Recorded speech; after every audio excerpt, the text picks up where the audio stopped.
नमस्कार। कृषि समाचारों के आज के अंक में आप सभी का स्वागत है। सबसे पहले नजर डालते हैं आज के मुख्य कृषि समाचारों पर। केंद्र सरकार के मोबाइल एप्लीकेशन से दोगुनी होगी किसानों की आय। दिसंबर तक आ जाएगी मटर की मीठी फसल। औषधीय खेती किसानों के लिए है फायदेमंद। बाराबंकी जिले के किसान फूलों की खेती कर रहे मालामाल। अब कृषि समाचार विस्तार से। सरकार किसानों को उनकी फसल का सही मूल्य दिलाने के लिए एक मोबाइल ऐप डिजाइन करा रही है। यह एप्लीकेशन किसानों और ग्राहकों के बीच एक संपर्क का कार्य करेगा। यही नहीं, ऐप से किसानों को समय से बाजार में चल रहे ट्रेंड की भी जानकारी मिल सकेगी। यानी अब किसान भी नवीन और आधुनिक प्रणालियों से लैस होंगे। वित्त मंत्री जी ने कहा कि सरकार वर्ष 2022 तक किसानों की आय को दोगुना करने के लक्ष्य पर काम कर रही है। इसके लिए कृषि क्षेत्र में नवीनतम तकनीक और अधिक उपज वाली फसलों की किस्मों को अपनाना होगा। उन्होंने कहा कि उत्पादकता बढ़ाने के लिए तकनीक के प्रयोग के साथ कृषि क्षेत्र के प्रोत्साहन ढांचे की समीक्षा करने की भी जरूरत है। कृषि उपज के नुकसान को कम करने और किसानों की आय बढ़ाने के लिए कृषि उत्पादों की मार्केटिंग बेहतर करने की भी जरूरत है। उन्होंने तकनीक के प्रयोग पर जोर देते हुए कहा कि हमें विशेष तौर पर उच्च पैदावार और प्रतिरोधक क्षमता वाले बीजों, सिंचाई के लिए पानी के किफायती इस्तेमाल, नई सूचना प्रौद्योगिकी के इस्तेमाल जिससे कि मौसम के अनुरूप चरणों में बुआई की जा सके, इत्यादि को अमल में लाने की जरूरत है। प्रदेश में किसान मटर को व्यावसायिक खेती बनाकर अच्छा मुनाफा कमा रहे हैं। इस बार उत्तर प्रदेश में अच्छे मौसम की वजह से मटर के उत्पादन में बढ़ोतरी की आशा जताई जा रही है। लगभग 2,18,949 हेक्टेयर के क्षेत्रफल में हर साल मटर की बुआई की जा रही है। उद्यान तथा खाद्य प्रसंस्करण विभाग के अनुसार दिसंबर महीने तक राज्य की देसी मटर की फलियां बाजारों में लाने के लिए तैयारी की जा रही है। मटर की बुआई सितंबर महीने से शुरू हो जाती है। किसानों के लिए मटर सर्दी के मौसम की एक खास फसल है। इसकी मांग साल भर बनी रहती है। मौसम के दौरान फली के रूप में और मौसम के बाद फ्रोजन दानों के रूप में मटर का इस्तेमाल किया जाता है। हर साल राज्य में प्रति हेक्टेयर 100 क्विंटल तक मटर का उत्पादन किया जाता है। मटर की फलियों को तोड़ने के बाद इन्हें प्रदेश की मंडियों के साथ ही बाहर अन्य राज्यों में भी भेजा जाता है। इन फलियों का निर्यात देश के बाहर भी किया जाता है। उसके साथ ही मुंबई, चेन्नई, हैदराबाद, दिल्ली जैसे बड़े शहरों में भी इन्हें भेजा जाता है। प्रदेश के किसान बीते कई दिनों से गेहूं की बुआई नहीं कर पा रहे थे क्योंकि खाद लेने के लिए उनके पास नई मुद्रा नहीं थी। लेकिन अब केंद्र सरकार ने लाखों किसानों को राहत दी है। सरकार ने खाद्य कंपनियों को निर्देश दिया है कि वे उन जगहों पर किसानों को उर्वरक उधार में उपलब्ध कराएं जहां नकदी या बैंक सेवा नहीं है। इसका मकसद ये सुनिश्चित करना है कि किसानों को नोटबंदी के कारण रबी मौसम में उर्वरक खरीदने में समस्या न होने पाए। सरकार के इस फैसले का किसानों ने स्वागत किया है। सरकार ने कंपनियों को यह भी सुनिश्चित करने को कहा है कि सहकारी संस्था, डीलर और खुदरा विक्रेता बैंक चेक, क्रेडिट और डेबिट कार्ड समेत भुगतान के सभी माध्यम किसानों से स्वीकार करें। सरकार ने जोर देकर कहा कि देश में मौजूदा रबी मौसम में उर्वरक की पर्याप्त आपूर्ति है और मृदा पोषक तत्वों की सुचारू बिक्री के लिए केंद्र ने निर्देश जारी कर दिए हैं। राष्ट्रीय औषधि बोर्ड के अनुसार उत्तर प्रदेश में 2,50,000 हेक्टेयर से अधिक क्षेत्र में औषधीय खेती की जाती है।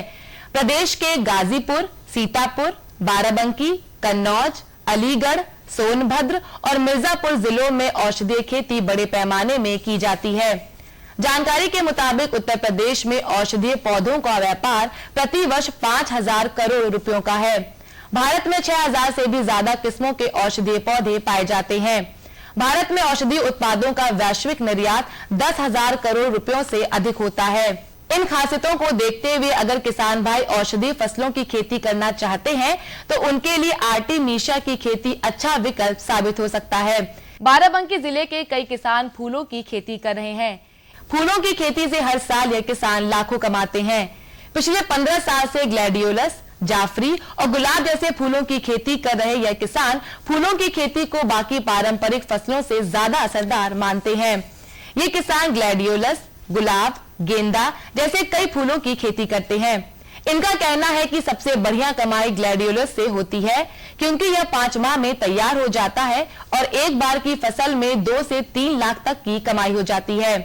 किसानों के मुताबिक ग्लैडियोलस फूल की खेती उन किसानों के लिए एक अच्छा अवसर है जो कम समय में बढ़िया कमाई करना चाहते हैं। ग्लैडियोलस और बरसाती गेंदे की खेती के बारे में उद्यान विभाग सरोजनी नगर लखनऊ के वैज्ञानिक बताते हैं कि किसान वर्ष भर में ग्लैडियोलस और गेंदे की 2 फसलें उगा सकते हैं। ग्लैडियोलस की बुआई मार्च माह से अप्रैल के मध्य तक और दिसंबर में की जा सकती है। लीची के लिए पूरी दुनिया में मशहूर मुजफ्फरपुर में आधी आबादी अपनी मेहनत के दम पर नई इबारत लिख रही है। लीची की कई किस्मों के लिए पहचाना जाने वाला यह इलाका अब एक अलग पहचान बना रहा है। यहाँ बड़ी संख्या में आधी आबादी अपनी हिम्मत, मेहनत और कर्मठता के दम पर अपने जीवन में शहद की मिठास को घोल रही है। आइए अब जानकारी लेते हैं प्रदेश की प्रमुख मंडियों के औसत मंडी भावों के बारे में।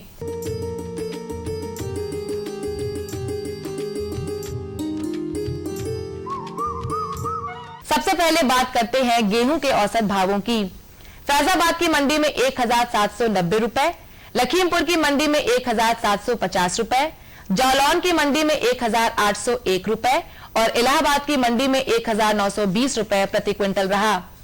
बात अगर चावल के भावों की करें तो फैजाबाद की मंडी में 2200 रुपए, लखीमपुर की मंडी में 2130 रुपए, जालौन की मंडी में 2250 रुपए और इलाहाबाद की मंडी में 2240 रुपए प्रति क्विंटल रहा।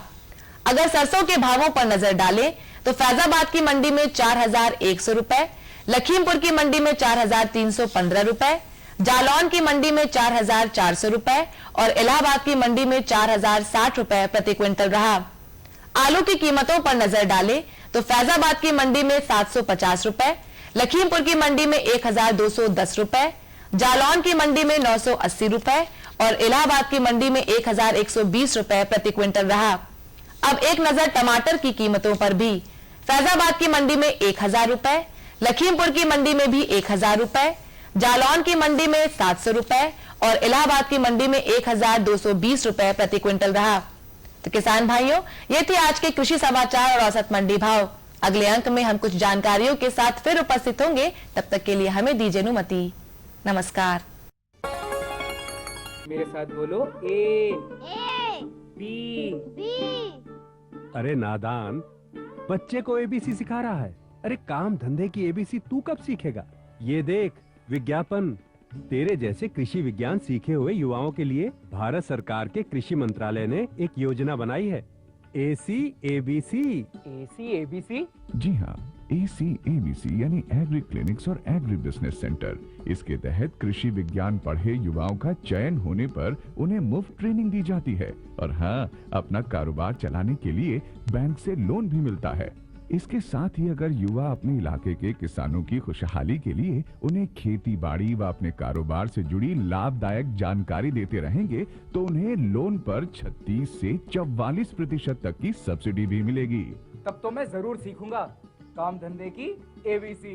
शाबाश, चलो अपनाएं स्वरोजगार, खेती में हो विकास अपार। खुशबू की फुहार में, स्वाद की बहार में, तरक्की की तानों में, खिलती मुस्कानों में, हरे भरे पौधों में, बड़े बड़े सौदों में, मधुर भिनभिनाहट में, खुशियों की आहट में, बागवानी मिशन,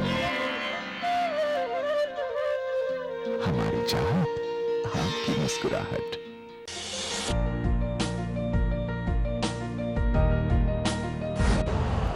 यूरिया का स्वदेशी उत्पादन 70 लाख टन बढ़ाने के लिए 6 उर्वरक संयंत्रों का उद्धार किया जा रहा है।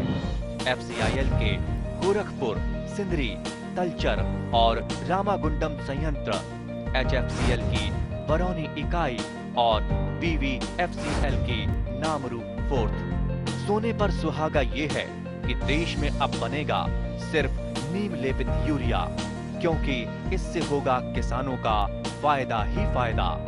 अनाज का उत्पादन 10% तक बढ़ेगा। बढ़ेगी 10 से 15% नाइट्रोजन क्षमता।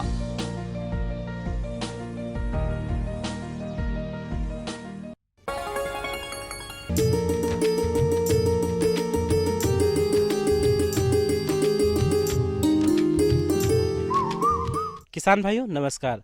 किसान भाइयों, आमतौर पर खेती के साथ साथ हम आमदनी बढ़ाने के लिए कोई न कोई और व्यवसाय भी करते हैं। उसी में एक मुख्य व्यवसाय होता है मुर्गी पालन।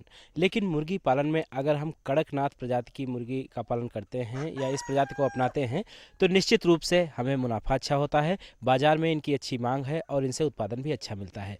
आज हम इसी विषय पर बातचीत करने के लिए हैं डॉक्टर सौरभ यादव के साथ में, जो कि हमें बताएंगे कि कड़कनाथ मुर्गा जो है इसको हम कैसे पालें, इसे कैसे वैज्ञानिक ढंग से उत्पादन लें और कैसे अच्छा लाभ प्राप्त करें।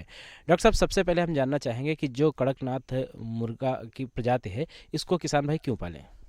देखिए, जैसे हम सभी जानते हैं कि आजकल सभी किसानों की जोतें धीरे धीरे कम होती जा रही हैं और समय जो है मौसम की मार है यदाकदा उन पर पड़ती रहती है। इसलिए यदि किसान भाई हमारे मुर्गी पालन को अपनाते हैं तो अपने परिवार के खाद्य सुरक्षा को सुनिश्चित करते हुए वो अपने जो मुर्गियां हैं उनको बेचकर भी अतिरिक्त आय का सृजन कर सकते हैं। तो मुर्गी पालन निश्चित रूप से उनके लिए एक लाभदायक व्यवसाय होगा।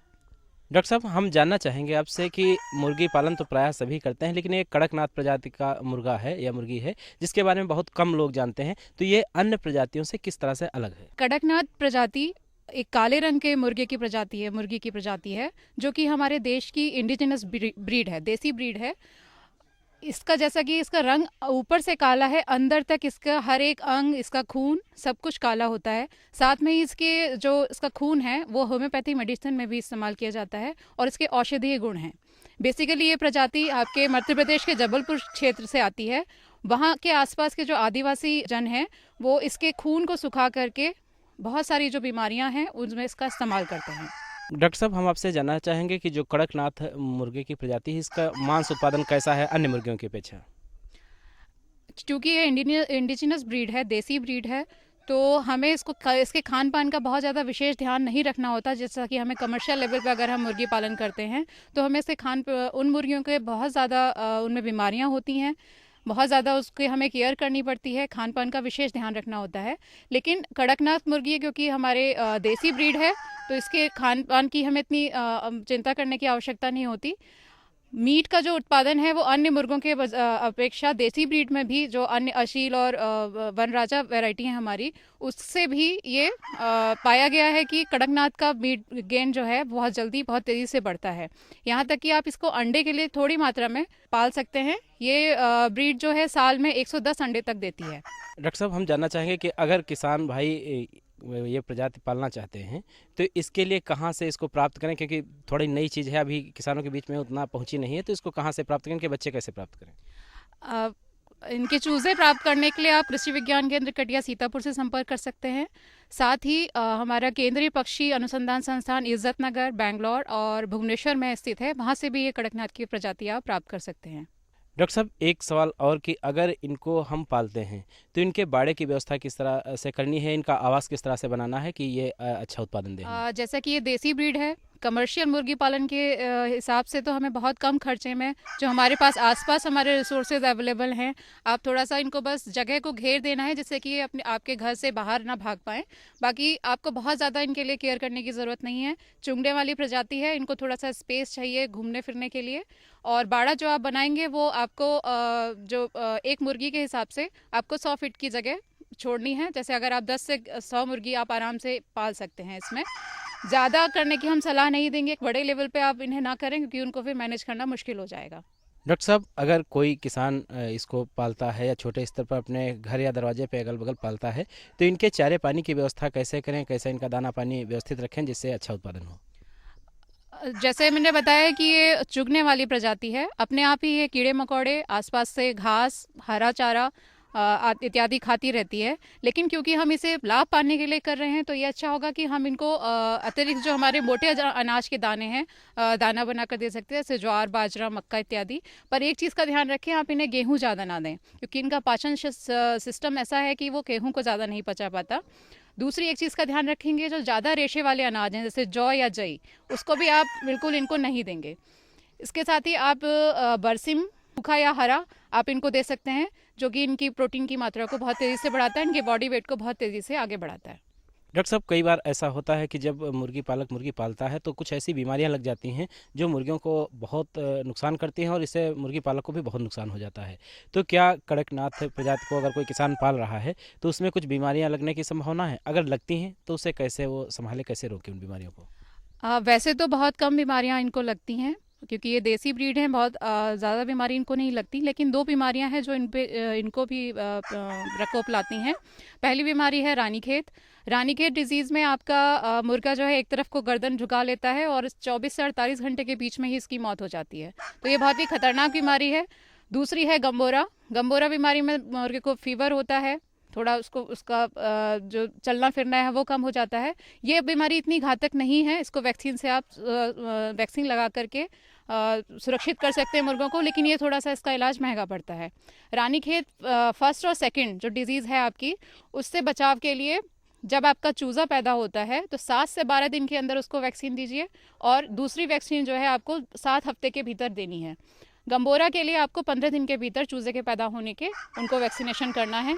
सबसे ज़्यादा मुश्किल मैं इसमें आपको ये बताना चाहूँगी कि प्रॉब्लम ये आती है कि क्योंकि किसान इसको बैकयार्ड पोल्ट्री में पाल रहा है, बहुत ज़्यादा बर्ड्स इसके पास नहीं है, लेकिन जो हमें बाज़ार में दवा मिलती है वो आपको 100 का पैक मिलेगा, 100 चिड़ियाओं के लिए मिलेगा या 500 चिड़ियाओं के लिए मिलेगा। तो जो छोटे लेवल का किसान है उसको थोड़ी सी दिक्कत होती है, वैक्सीन थोड़ी महंगी भी है और एक साल उसके बाद 100 बढ़नी है तो वो ख़राब हो जाती है।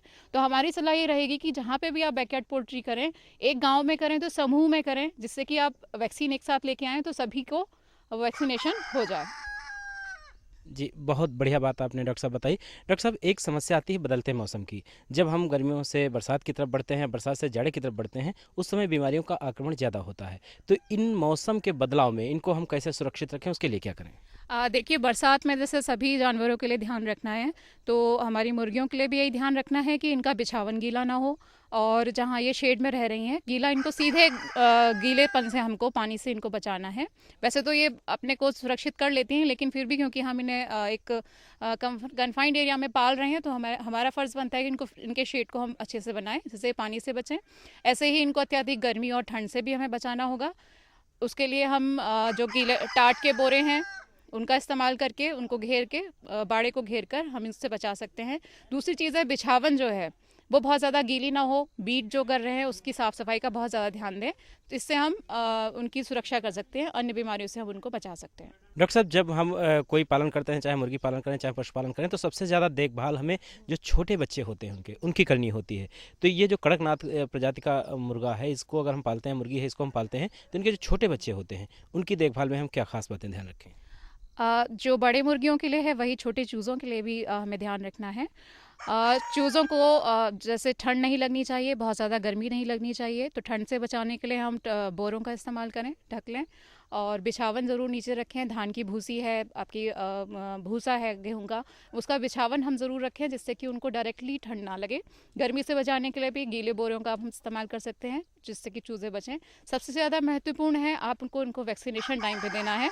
उनके 15 दिन पहला वैक्सीनेशन उनको 7 से 12 दिन के भीतर हो जाना चाहिए, दूसरा वैक्सीनेशन आपका 3 हफ्ते के भीतर, और जो दूसरी बीमारी हमने बताई थी गम्बोरा, उसके लिए आपको 15 दिन के भीतर इनका वैक्सीनेशन ज़रूर करा लेना चाहिए।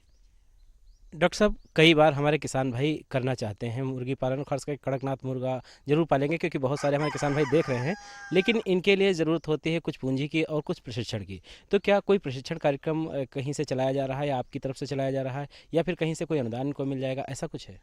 देखिए, इसमें मैं ये बताना चाहूँगी कि ये कड़कनाथ मुर्गा जो है इनका मीट बहुत ज़्यादा फेमस है, एक्जोटिक वैरायटी इसको माना जाता है और बड़े बड़े होटल्स में इसकी बड़ी मांग रहती है क्योंकि इसका टेस्ट अलग होता है, इसमें आयरन इसका रिच होता है, इसका प्रोटीन जो है। तो डेफिनेटली अगर किसान इसको करता है तो इसको बहुत ज़्यादा अन्य पक्षियों के बजाय इसमें ज़्यादा लाभ होगा।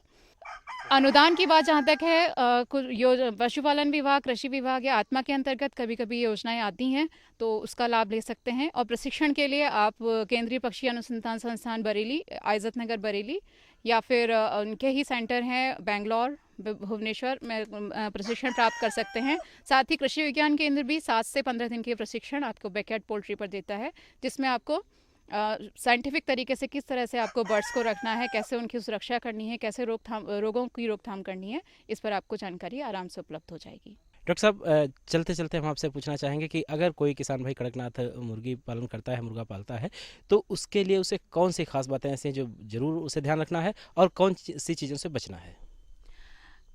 बदलते मौसम में अपने चिड़ियों का ध्यान रखें और जो आप बाड़ा बना रहे हैं उसको इस तरह से घेर के बनाएं कि सांप, जो छोटे बच्चे हैं उनको अक्सर सांप और नेवला ले जाते हैं, भेड़ियों का भी प्रकोप थोड़ा सा रहता है।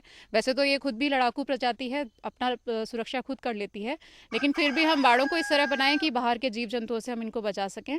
दूसरा, वैक्सीनेशन आप ज़रूर टाइम से कराएं तो निश्चित रूप से आपको अच्छा लाभ प्राप्त होगा। डॉक्टर साहब, आपने हमारे किसानों को कड़कनाथ प्रजाति के मुर्गे पालन के बारे में इतनी अच्छी जानकारी दी, इसके लिए आपको बहुत बहुत धन्यवाद। धन्यवाद।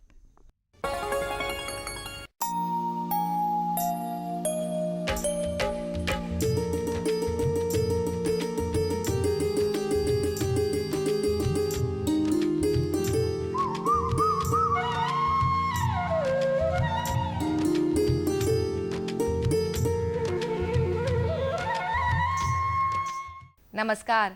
खेती की जानकारी के बाद अब प्रस्तुत है मौसम समाचार। उत्तर प्रदेश का मौसम शुष्क रहेगा। प्रदेश में दिन आरामदायक और धूपमय बना रहेगा।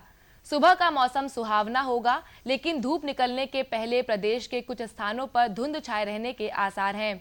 आने वाले दिनों में तापमान में कमी के साथ सर्द हवाएं चलने के भी आसार हैं। आमतौर पर दिन हल्का कुनकुना और सुहावना बना रहेगा, लेकिन रात का मौसम हल्का ठंडा होगा। आइए अब नजर डालते हैं प्रदेश के प्रमुख शहरों के अनुमानित तापमानों पर। लखनऊ का अनुमानित तापमान अधिकतम 26 डिग्री सेल्सियस और न्यूनतम 16 डिग्री सेल्सियस रहा। इलाहाबाद का अधिकतम 27 डिग्री सेल्सियस और न्यूनतम 18 डिग्री सेल्सियस दर्ज किया गया। झांसी का अधिकतम तापमान 28 डिग्री सेल्सियस और न्यूनतम 16 डिग्री सेल्सियस रहा। इसी तरह वाराणसी का अधिकतम तापमान 26 डिग्री सेल्सियस और न्यूनतम 16 डिग्री सेल्सियस रिकॉर्ड किया गया। मौसम विभाग के पूर्वानुमान को माने तो इस बार सर्दी ठीक ठाक पड़ने वाली है। इस समय प्रदेश में मौसम सुहाना बना हुआ है। 2 दिन पहले मौसमी उलटफेर के बाद शुरू हुआ कोहरा और घना होता जा रहा है। दृश्यता काफी कम होने के चलते सड़क दुर्घटनाएं भी बढ़ी हैं। दर्शकों से अनुरोध है कि अपने वाहन धीमी गति से चलाएं। मौसम वैज्ञानिकों का कहना है कि पहाड़ी इलाकों से आ रही सर्द पूर्वी हवाओं में नमी है और इसलिए अभी कोहरे का कहर बना रहेगा। इस कोहरे के चलते प्रदूषण में भी बढ़ोतरी देखी जा रही है। सर्दी के मौसम में बात अगर पशुओं की समसामयिक देखभाल की करें तो किसान भाई पशुओं को खुर और मुंह की बीमारियों से बचाव के लिए टीके जरूर लगवाएं। तो किसान भाइयों, ये थे आज के मौसम समाचार। अगले अंक में हम फिर उपस्थित होंगे, तब तक के लिए हमें दीजिए अनुमति। नमस्कार।